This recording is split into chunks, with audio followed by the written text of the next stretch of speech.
আচ্ছা, আমি প্রথমে একটা কথা বলে নিই। নুডলস কম বেশি সবাই রান্না করতে পারে। অনেকে অনেকভাবে রান্না করে, অনেক সময় অনেক রকমভাবে রান্না করে কেউ।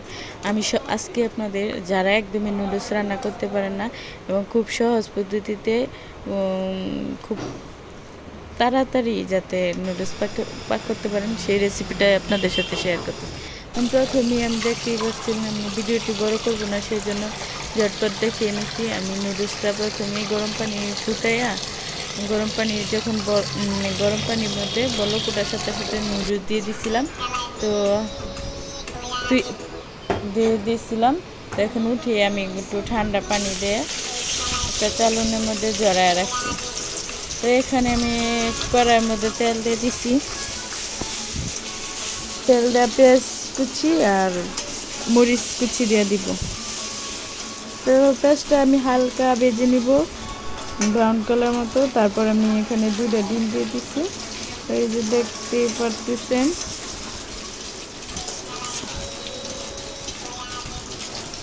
তো আমি ডিমটাকে একটু হালকা পরিমাণ ফ্রাই করে নিব।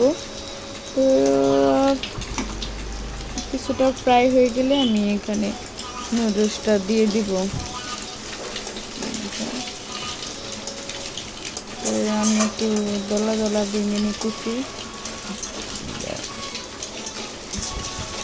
অনেকে অনেকভাবে রান্না করেন, আমি অনেক সময় অনেকভাবে রান্না করি। তো আজকে ভিডিও করতেছি এই জন্য, এই না যে আমি এভাবেই সবসময় রান্না করি। তো সবসময় যে পদ্ধতিটা সবাই অবলম্বন করে, এই পদ্ধতিতে আমি আপনাদের নুডলস রান্নাটা দেখাচ্ছি।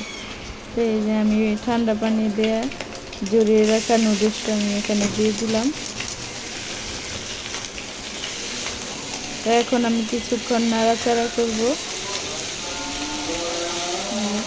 যেহেতু আমি এক হাতে মোবাইল আর এক হাতে আমি রান্না করতেছি, এক হাতে রান্না করা আর এক হাতে ভিডিও করাটা খুব ঝামেলার বিষয়। যারা করেন তারা জানেন।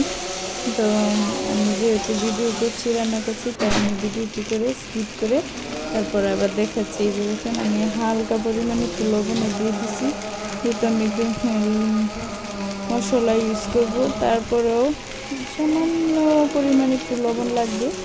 আমি এখানে 2টা মশলা দিয়ে দিচ্ছি, যেহেতু এখানে আমার 2টা নুডলস, সেই জন্য 2টা মশলা দিয়ে দিলাম। মশলাটা নুডলসের সাথেই থাকে, এটা সবাই জানেন, এটা বলার কিছুই নেই। তো আমি মশলাটা দেওয়ার পরে আমি কিছুক্ষণ নেড়ে চেড়ে নিব।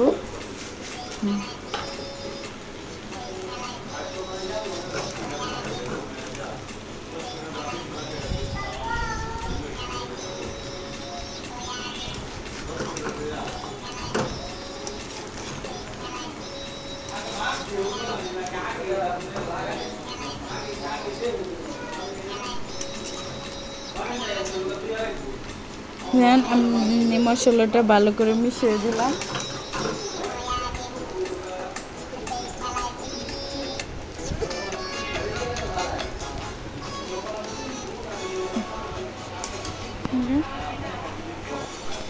হয়ে গেছে প্রায়।